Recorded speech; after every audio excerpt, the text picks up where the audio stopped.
Kehidupan dunia ini sebentar, saudara. Sebentar kehidupan dunia ini. Sampai kapan? Demi Allah, saudaraku, kita ini membutuhkan sekarang laki-laki di sini yang hadir, yang mendengarkan suara saya dan ini mengikuti ceramah kita. Kita membutuhkan sekarang orang-orang mukmin yang imannya iman baja, bukan iman kerupuk. Yang kita butuh ini sekarang, ikhwas sekalian dan akhwat di belakang sana yang mendengarkan saya dan mendengarkan ceramah ini, kita butuh iman-iman baja yang kalau malam bangun dari ranjang lawan syaitan untuk sholat tahajud, bukan tidur terus menerus.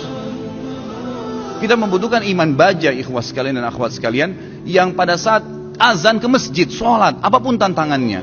Pada saat musibah datang bersabar mereka.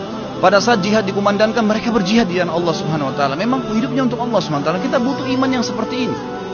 Ya memang baja apa yang Allah perintahkan, apapun tintangannya, halangannya kita lakukan. Nggak peduli dengan dunia ini, apapun orang mau katakan. Akhwat kita di belakang sana, kami butuh sebagai laki-laki seorang ibu seperti Nusaybah binti Ka'ab, sahabiat yang luar biasa. Pada saat jihad dikumandangkan, Nusaybah binti Ka'ab membangunkan suaminya tengah malam mengatakan, wahai suamiku, besok jihad, ikutlah. Dibangunkan anak laki-lakinya 5 orang, semua dikatakan, anak-anakku bangunlah, besok jihad, ibu pun akan ikut. Semuanya satu keluarga pergi jihad. Ini yang namanya mukminah, imannya baja. Bukan suaminya mau bangun sholat malam, sebentar mas, jangan bangun dulu. Malah kempes, dikempesin. Suaminya mau poligami, jangan, saya cemburu. Hukum Allah Subhanahu Wa Taala. Kita butuh wanita mukminah seperti Aisyah radhiyallahu anha. Waktu Nabi SAW menikah dengan Zainab, disambut oleh Aisyah dengan senyum, karena dia tahu ini hukum Allah. Gitu kan? Masalahnya imannya iman baja, bukan iman kerupuk yang diketuk langsung pecah. Nah ini yang membuat umat Islam lemah, karena iman kita kendor, kempes, tidak ada apa-apa. Sedikit godaan syaitan, dibising sedikit langsung kendor. Pakai jilbab besar, kemudian digoda sama temannya, sedikit saja, oh kamu alimnya, ditinggalkan jilbabnya. Subhanallah. Kita butuh orang-orang mukmin dan mukminah yang hadir di majelis ilmu dengan iman baja. Memang mau mempelajari hukum Allah SWT halal haram. Sepertinya anda hadir ini iman baja namanya. Hadir di majelis ilmu sebagaimana orang-orang fasik. Mau berapa jam dari malam sampai subuh di diskotik, tidak rasa capek. Kemarin ada ikhwah bilang sama saya, Ustaz antum gak capek dari pagi sampai malam ceramah? Saya bilang, ya akhi, orang di diskotik dari malam habis isya pulang kantor, duduk nyanyi sampai kupingnya itu gendang kupingnya mungkin bisa pecah, musik dengan besar sampai subuh, minum khamr, mabuk, dia nggak rasa capek, merasa oh saya tadi malam terhibur. Kenapa kita sebagai orang yang beriman tidak mengatakan saya terhibur dengan majelis ilmu, saya terhibur dengan bertemu dengan para ulama, dengan sholat malam, dengan membela agama Allah Subhanahu Wa Taala? Ini yang dibutuhkan, gitu kan? Kita butuh seorang muslimah, saudari kita yang seperti Rumaisah radhiyallahu anha, yang pada saat suaminya sedih, dia menghiburnya, anaknya mati. Suaminya sangat sayang dengan anak laki-lakinya. Pada saat meninggal dunia, kata Rumaisah radhiyallahu anha, jangan ada yang sampaikan kepada suami saya bahwasanya anak ini sudah mati, karena suami saya sangat sayang dengan dia. Waktu suaminya pamit pergi ke masjid, sholat maghrib isya, pulang habis isya, Rumaisah berdandan, pakai minyak wangi, masak masakan yang enak sekali, lalu dilayani suaminya. Begitu pulang, suaminya diajak makan, digodain, dirayu sampai berhubungan badan. Setelah puas suaminya kenyang, biologisnya selesai, perhatikan wanita mukminah yang faham di mana dia letakkan godaannya, imannya membawa dia bagaimana untuk bisa menghilangkan kesusahan suaminya, bukan jadi beban bagi suaminya. Dia mengatakan, wahai suamiku, dengan santun nih, anaknya mati, dia juga sedih sebenarnya, tapi bagaimana dia menghibur suaminya, dan dia tahu ketaatan pada suaminya, ketaatan kepada Allah Azza wa Jalla. Apa yang dia bilang? Wahai suamiku, bagaimana pendapat anda kalau seandainya tetangga pernah pinjamin sesuatu, lalu saja tetangga memintanya, pemiliknya minta benda itu, apakah kita akan mengembalikan? Kata suami, tentu saja, itu hak orang. Kata Rumaisah dengan tenang, dengan sangat luar biasa kasih sayang sama suaminya, dia mengatakan, wahai suamiku, kalau begitu berharaplah pahala dari Allah, karena ya, Allah SWT yang menitipkan anak kita telah mengambilnya.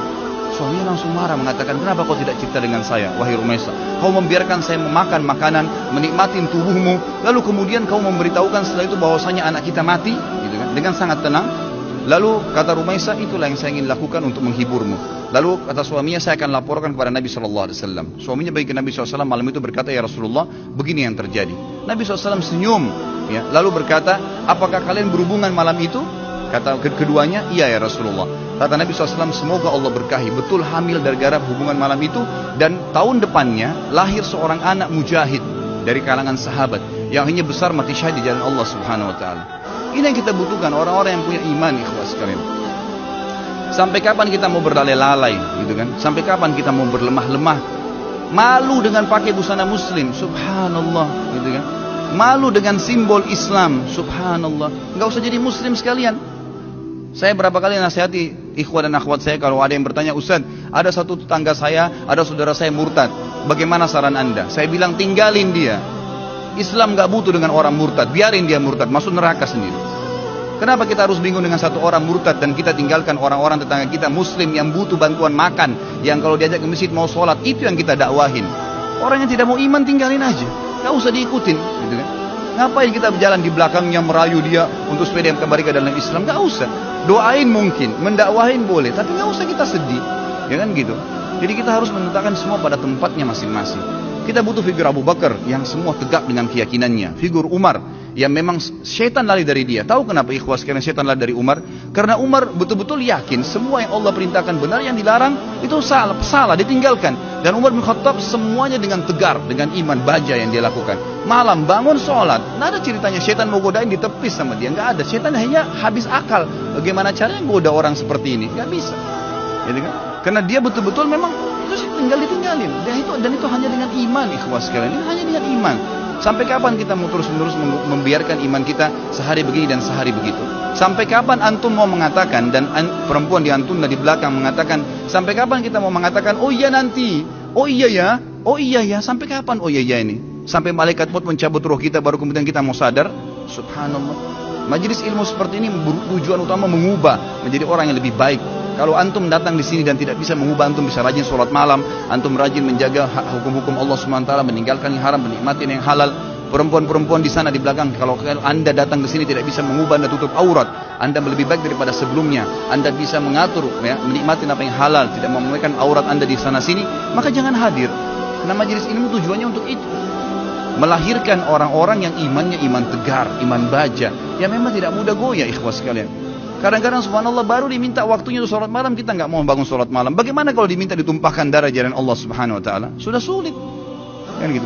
Baru diminta infak saja, sudah beragam macam bisikan syaitan, kita sudah mengiyakan bisikan syaitan itu. Bagaimana kalau diminta infak jalan Allah subhanahu wa ta'ala? Mengorbankan seluruh harta, pakaian kita, bahkan kalau perlu dijual untuk itu. Ini semua karena cinta terhadap dunia yang berlebihan, Allah musta'an.